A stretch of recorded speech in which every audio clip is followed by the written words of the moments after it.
கற்பி ஸ்டுடியோவின் கடைசி மனிதனுக்கு ஜனநாயகம். உங்களில் நான் யார்? ஆதவ அர்ஜுன், விடுதலை சிறுத்தை கட்சியின் துணை பொதுச் செயலாளர் பொறுப்பை பெற்றவுடன் வலைத்தளங்களில் நேர்மறையான எதிர்மறையான விமர்சனங்கள் வந்துள்ளன. நேர்மறையான விமர்சனங்களை வரவேற்கப்படுகிறது.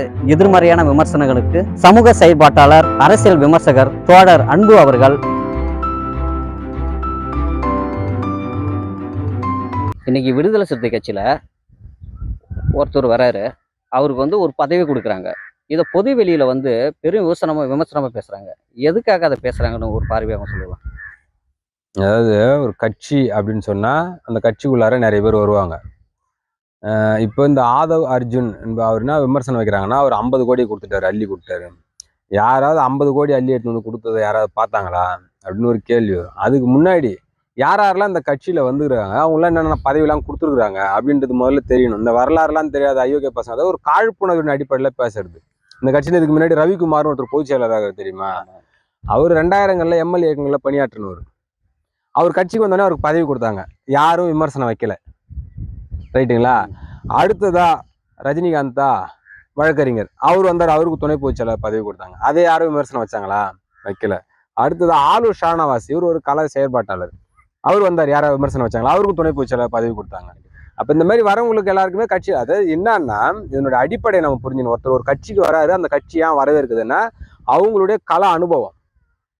இப்போ ரவிக்குமாருடைய கல அனுபவம், அவர் களத்தில் நிற்கலனால, அவர் அறிவு சார்ந்த தளத்தில் இயங்கினால அவர் தன்னுடைய பங்களிப்பு இந்த கட்சிக்கு நான் செலுத்துறேன்னு வரும்போது அந்த கட்சியுடைய தலைமை என்ன பண்ணுது? வாங்க எங்க கட்சியில வாங்க எங்க கட்சி தலைமை நாங்க ஏத்துக்கிறோம், நீங்க பங்களிப்பு செலுத்துங்க அப்படின்னு. ரஜினிகாந்தும் அதே மாதிரி தான். அவர் ஒரு தளத்துல இயங்கி நின்றவர். அவர் வரும்போது வாங்க இங்க செயல்படுங்க அப்படின்னு துணை பொதுச் செயலாளர் கொடுக்குறாங்க. ஆலூர் ஷானவாஸுக்கும் அதே மாதிரி தான். அவங்களாம் அறிவு சார்ந்த தளத்துல எழுத்தாளர்களா இயங்கினவங்க. அவங்க வரும்பொழுது உங்களுடைய பங்களிப்புலாம் எங்க கட்சிக்கு தேவை அப்படின்னு மனம் ஏத்துக்கிறாங்க. அவங்களும் பணியாற்றும் போது அவங்களை ஊக்கப்படுத்துற விதமா நீங்க தொடர்ந்து செயல்படுங்கன்னு பதவிகளை கொடுக்குறாங்க. அது மாதிரி தான் அந்த ஆதவ அர்ஜுன் என்பவரும் தன்னாலே வளர்ந்து வந்திருக்கிறார், ரொம்ப கஷ்டப்பட்டு வளர்ந்து வந்திருக்கிறார். அப்ப அவருடைய கல அனுபவம் இருக்குது இல்லையா? அரசியல் களத்துல எந்த மாதிரியான நபர்கள் ஷைன் பண்ணுவாங்கன்னா, ரொம்ப எளிமையான நிலையில இருந்து வராங்க இல்லையா, அவங்க தான் ஷைன் பண்ணுவாங்க. இப்ப அண்ணன் திருமாவளவன் அவர்களை ஒரு செருப்பு போடாத வாழ்ந்த ஒரு சமூகத்துல இருந்து பிறந்து வளர்ந்தவர் இந்த சமூகத்துல.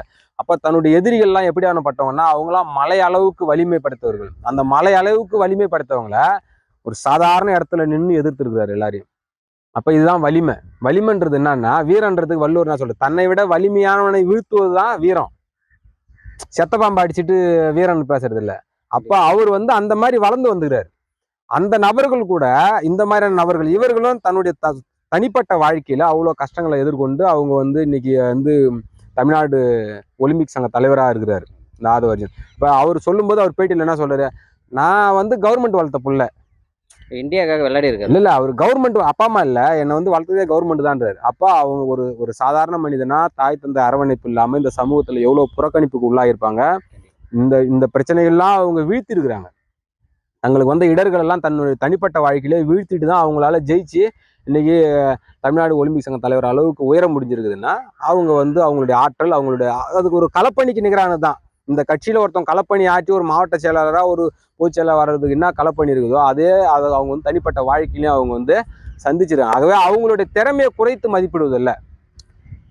உண்மையிலே கட்சி மேல நலன் அக்கறை கொண்டுறவங்கன்னு சொல்லலாம். என்னன்னா RSS என்ற ஒரு பயங்கரவாத இயக்கம் என்ன பண்ணுது, எல்லா கட்சிக்குள்ளாரையும் கம்யூனிஸ்ட் கட்சிகளை ஊடுருவி அழிச்சிடறாங்க. விஜயகாந்த் கட்சியில ஊடுருவாங்க, விஜய் கட்சி ஆரம்பிச்சா ஊடுருவாங்க, நாம் தமிழ் அந்த மாதிரி ஊடுருவாங்க புது நபர்கள் மூலியமா. அதனால நீங்க கேர்ஃபுல்லா இருக்கணும் அப்படின்னு சொன்னா அது இந்த கட்சியின் மீது வைக்கக்கூடிய ஆக்கப்பூர்வமான விமர்சனம். அந்த தலைமைக்கு நீங்க பாருங்க, இது கட்சி மிகப்பெரிய அளவில் வளர்ச்சி படிச்சு அதனால 4 பேர் ஊடுருவாங்கன்னு சொன்னா அது ஏற்றுக்கொள்ளக்கூடியது. ஆனா இங்க பிரச்சனை என்னன்னா, திருமாவளவன்ற ஒரு பெரிய சக்தி, அந்த சக்தி என்ன பண்ணுது, சட்டமன்ற தேர்தலில் 4 தொகுதி வெற்றி பெறாங்க, 2 பொது தொகுதியில் வெற்றி பெறாங்க. அப்ப இது எல்லாருக்குமே ஒரு அச்சத்தை கொடுக்குது. அந்த தலைவர் ஒரு தலித் மக்களுக்கான தலைவர்னு சுருக்கும் போது பொது சமூகத்துல அவர் தன்னுடைய தடங்களை பதிக்கிறாரு. அதாவது இன்னைக்கு அவர் ஒரு சாதாரண மனிதனா மட்டும் இல்லை, அதாவது இந்த மண்ணுல செருப்பு போடாம வாழ்ந்த ஒரு சமூகத்தை சார்ந்த ஒரு தலைவன் எழுந்து இன்னைக்கு தமிழ்நாடு முழுக்க தன் தடங்களை அழுத்தமா பதிக்கிறார். தமிழ்நாடு முழுக்க பதிக்கும் பொழுது அதை இந்த சமூகத்தால் ஏற்றுக்கொள்ள முடியல. அந்த சக்தி எப்படியா உருவாகுதுன்னா அது ஒரு தத்துவார்த்த ரீதியா அவர் இயங்குறாரு இல்லையா, அதுதான் இவங்களுக்கு எல்லாருக்குமே பெரிய அச்சுறுத்தல். இதை செய்யறது எல்லாமே என்னன்னா RSS கும்பல் தான் இந்த சிண்டு முடிச்சு விடுற வேலையெல்லாம் செய்யறாங்க. அவங்களுக்கு என்ன பெரிய அச்சுறுத்தல்னா, எல்லா தலைவர் எந்த தலைவருமே தமிழ்நாட்டு அரசியல் அளவில் கொள்கை சார்ந்து ஒரு கருத்தியலை வந்து முன்னிறுத்தக்கூடிய இடத்துல இல்லை. ஆமா, ஐடியாலஜிக்கலா தன்னுடைய கேடர்ஸை, அதாவது வெல்லும் ஜனநாயகன்னு ஒரு மாநாட்டை வச்சு சாதாரண மக்கள், இன்டெலெக்சுவல் கிடையாது, ஒடுக்கப்பட்ட சமூகத்தில் இருக்கிற மக்கள் வந்து முதல் தலைமுறை பட்டதாரிகளா இருப்பாங்க, ரொம்ப சாதாரண மக்களா இருப்பாங்க. அவங்கள ஒரு ஐடியாலஜிக்கல் அடிப்படையில் நம்மளால திரட்ட முடியும் அப்படின்னு சொன்னா அது ஒரு மிகப்பெரிய சாதனை. நம்ம எல்லாருக்கும் வந்து சாதாரணமா தெரியும். இன்னைக்கு திமுகவில் வந்து சனாதனத்தை வீழ்த்துவோம், ஒழிப்போம் அப்படின்னு சொல்லி உதயநிதி சொன்ன உடனே ஆளாளுக்கு பேசினாங்க. 10 வருஷத்துக்கு முன்னாடி சொல்லி வராரு திருமாவளவன், ஆனா எதிர்த்து பேச முடியல. ஏன்னா அந்த சமூகத்தினுடைய அந்த மக்கள் திரட்சி இருக்கு இல்லையா, அவர்களால் இவர் நினைச்சா அந்த மக்களை வந்து என்ன பண்ண முடியும், எதிர்த்து போராடுறவங்களுக்கு எல்லாம் திசை திருப்ப முடியும். ரொம்ப வலிமையான ஒரு லீடரா இருக்கிறாரு, மக்களுக்கு டீச் பண்றாரு, அவர் சொல்லி கொடுக்குறாரு அரசியல். மக்களுக்கு வந்து தத்துவார்த்த அரசியலை வந்து போதிக்கிறாரு இல்லையா. அந்த மாதிரியான தலைமை இன்னைக்கு தமிழ்நாட்டுல எடுத்துக்கினா தத்துவார்த்த ரீதியா மக்களை வந்து அமைப்பாக்குகிற ஆற்றல் கொண்ட ஒரு தலைவரா திருமாவளவன் இருக்காரு. இதுதான் எல்லாருக்குமே பெரிய அச்சுறுத்தல். அந்த மாதிரியான ஒரு தலைவரோட இன்னைக்கு ஆதவ அர்ஜுன் வந்து சேர்றாருன்னா அது இவங்களுக்கு இன்னும் கொஞ்சம் கலக்கத்தை கொடுக்குது. கண்டிப்பா பொருளாதார வலிமை என்பது மிக அரசியல்ல 2 வலிமை, தத்துவார்த்த வலிமையும் பொருளாதார வலிமையும் ஒன்று சேர்ந்தா அது அரசியலை தீர்மானிக்கக்கூடிய சக்தியா மாறிடுன்ற அச்சம் எல்லாருக்குமே இருக்குது. அதன் வெளிப்பாடு தான் இது. அதாவது விடுதலை சிறுத்தைகள் தமிழ்நாட்டு அரசியல் களத்தை தீர்மானிக்கக்கூடிய சக்தியா மாறிவிடக்கூடாது என்ற கலக்கம் அடைகிறவங்க என்ன பண்றாங்கன்னா இந்த மாதிரியான அவதூறுகளை பரப்பி அது அடிமட்டத்துக்குள்ளார கொண்டு வர முடியுமா அப்படின்னு பாக்குறாங்க. இருக்கக்கூடிய அரசியல் கட்சிகளுடைய பார்வை வேற, இந்த விமர்சனம் பண்றவங்களுடைய பார்வை என்பது வேற. சரி, இதுல இந்த சமூக வலைதளங்கள்ல வந்து எதிர்மறையான வினையாற்றம் இல்லையா, அவங்களுக்கு உங்களுடைய கருத்தை என்ன சொல்லுவாங்க? அதாவது என்னன்னா, தற்கூரிங்க, அறவேக்காடு, அவனுக்கு அரசியலும் தெரியாது, அமைப்பு என்னன்னு தெரியாது, அதிகாரம் என்னன்னு தெரியாது, அவனால ரோட்ல வந்து ஒரு பிரச்சனையை முதல்ல எதிர்கொள்ள முடியாது. அவனை 4 பேர் அடிச்சாலே வாங்கி கம்முன்னு தான் போவான். கூட்டு வச்சு 2 அறவை யாராவது விட்டான்னா அடி வாங்கி கணத்தை பிடிச்சின்னு போவானே தவிர அதை எப்படி எதிர்கொள்ளணும்னு தெரியாது அவனுக்கு. இல்லை அவன் அடிக்காத மாதிரி நம்மளை எப்படி தற்காப்பு பண்ணணும்னு தெரியாது.